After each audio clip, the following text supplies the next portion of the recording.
morning, gentlemen.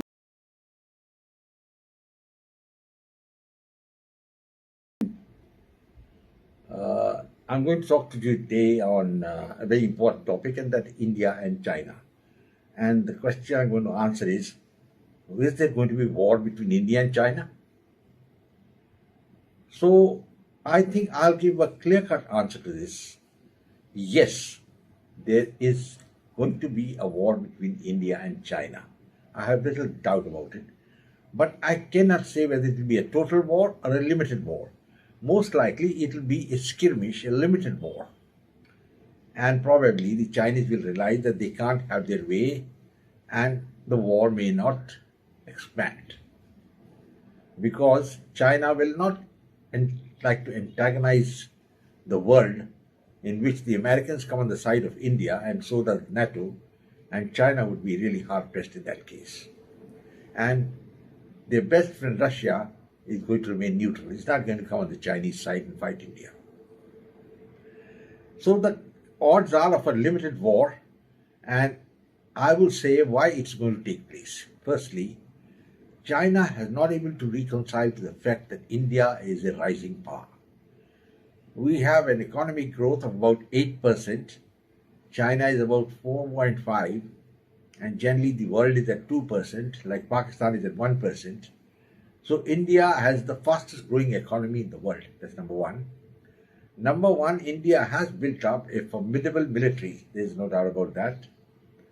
And secondly, India is building up infrastructure on the border, which our great Prime Minister Pandit Jawaharlal Nehru had totally forgotten, including Indira Gandhi, Rajiv Gandhi, Narasimha, all of them had forgotten about it, led by the crown, the Sardar who was leading the Indian state for 10 years. I mean, he really sank India into the sea by putting an anchor there. So, gentlemen, with the advent of Narendra Modi, infrastructure has been built up, tunnels are coming up, and that means the Indian troops can move deep against China. In addition, the strategy of the Indian army has also changed. It was a defensive strategy earlier, but now I'm told there has been a change. When I was doing the staff college course, we did so many war scenarios which we studied, but we never studied a scenario of an India-China war and how India would react to China. That's a fact I'm telling you. But now I'm told there is a change in thinking, and perhaps the Indian army would make an attempt to go and try and capture Lhasa in case of a full-scale war with China. But again, as I've told you, there's not going to be a full-scale war. There will be a limited war because China is claiming Arunachal Pradesh more as a pressure tactic. Mind you, right up to 2017, they came into power in 1949, the Communist Party, and for 68 years they never talked about Arunachal Pradesh. In fact, in the 62 war, the Chinese came close to Tezpur and still went back. They could have retained the entire area, because at that time they didn't have any intention of annexing Northeast Frontier Agency, or as we say NEFA, as we say Arunachal Pradesh now, into the Chinese land. They were all interested in keeping only Aksai Chin with them. So, gentlemen, this is the point which we must bear in mind, that there's been a thinking of the Chinese since 2017, and they are now pressurizing India, putting pressure on India. They're naming so many places in Arunachal Pradesh with Tibetan names. The Chinese claim this is Lower Tibet. I will give one point to the Chinese on that score, that India and the Indian emperors who ruled before the British never had any control over this area, whether it was Aurangzeb or Ashok or Kanishk. None of them had control over Arunachal Pradesh. We were not a part of India for long years till the British came, incorporated it more by the force of the gun, because they defeated Tibet. Chinese were no power and they took all these areas. So that's a historical fact. But this now, India has control over this area, and I don't think India is going to cede that area to China, come what may, and the Chinese also know it. So it's a pressure tactic, but these pressure tactics can build up, because China's main ally, Pakistan, is in the dumps. All the investment in Pakistan has become zero. Chinese engineers, their personnel are getting killed, shot, Nobody wants them there in Balochistan or northwest frontier. And Chinese are there by force. And Pakistan is trying to placate them. You know, when the last time 5 Chinese died in Pakistan, the Pakistan Prime Minister went to their embassy to offer his condolences. It's unprecedented. It doesn't happen. But the Pakistan Prime Minister was keen to please the Chinese. You know, so he started wagging his tail. And then they gave a guard of honor to those 5 Chinese.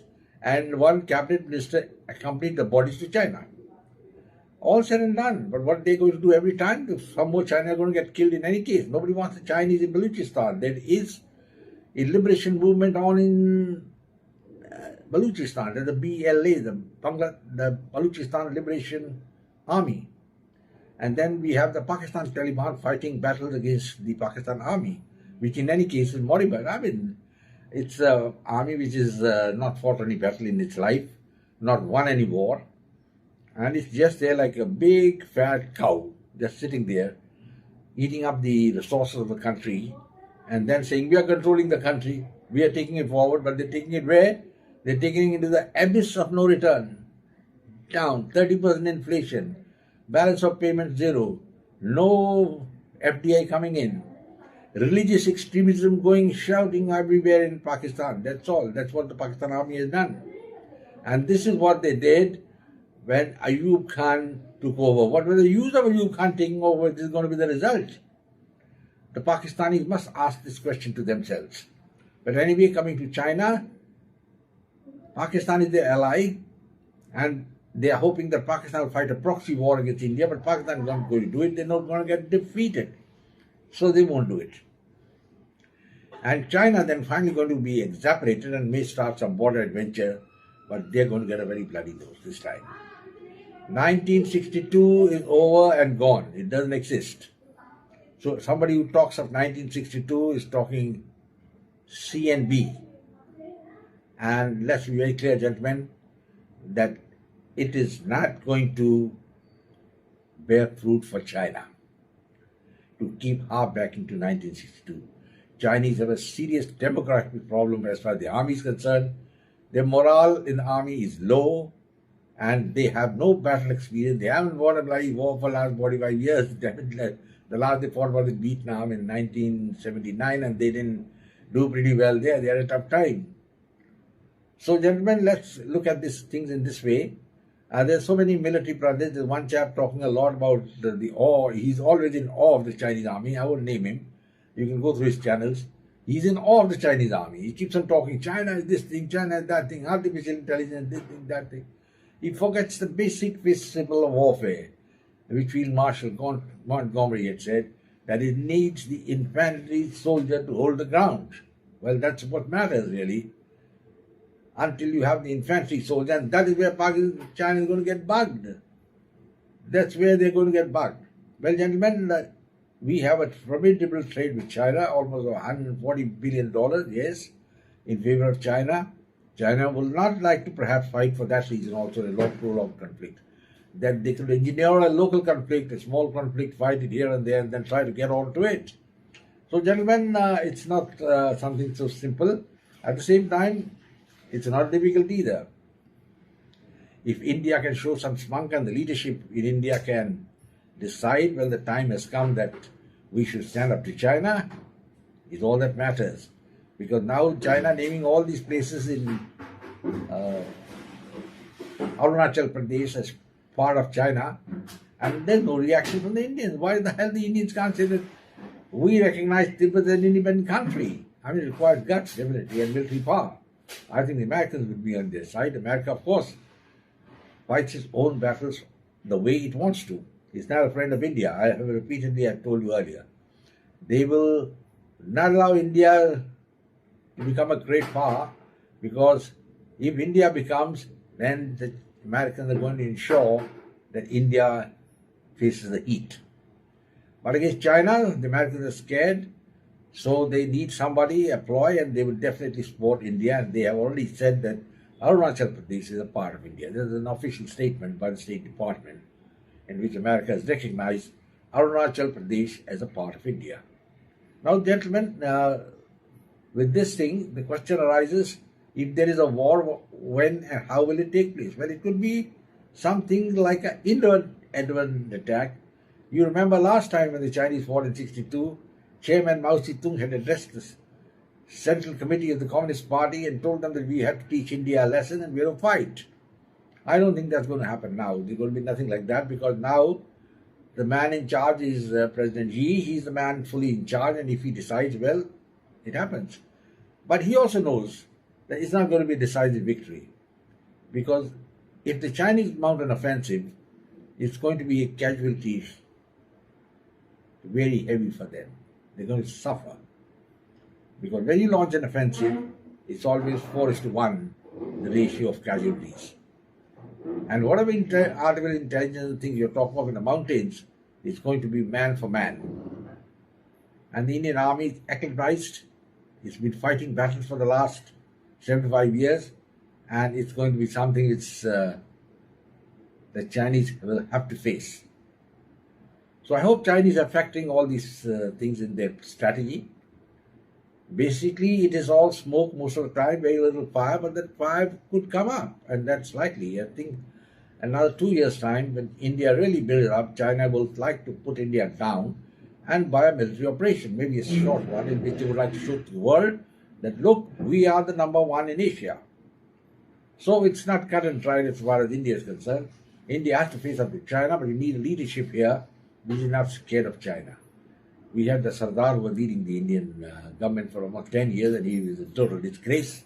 His defense minister once made a statement, that we can't find China because China is a great military power. I mean, when you go by that sort of philosophy, you can't find anybody. What about China? You want to find Lanka also.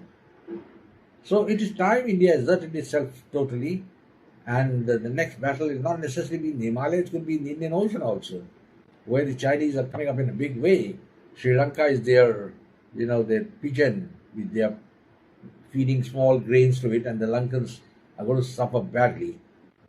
Well, best of luck. I have nothing against them. They can continue as this. So, gentlemen, we are now reaching a situation. Again, I maintain that there would be a clash with China, but it's not going to be a walkover. And China is going to get a black nose. So, Chinese will think twice before they attack India. And despite one senior man who runs the channel saying that China is going to win and it's going to be Indian army has got an outmoded thinking and all that, I think he's sitting in a dream world. I will say, sir, please continue living in your dream world. It's not going to be like that. And in this battle, as and when it takes place, I think the Chinese army is going to get a bloody nose. Well, gentlemen, I think I'll close now. If you like my channel, please share with your friends, come back more. In the meanwhile, I'll say goodbye and God bless. Thank you.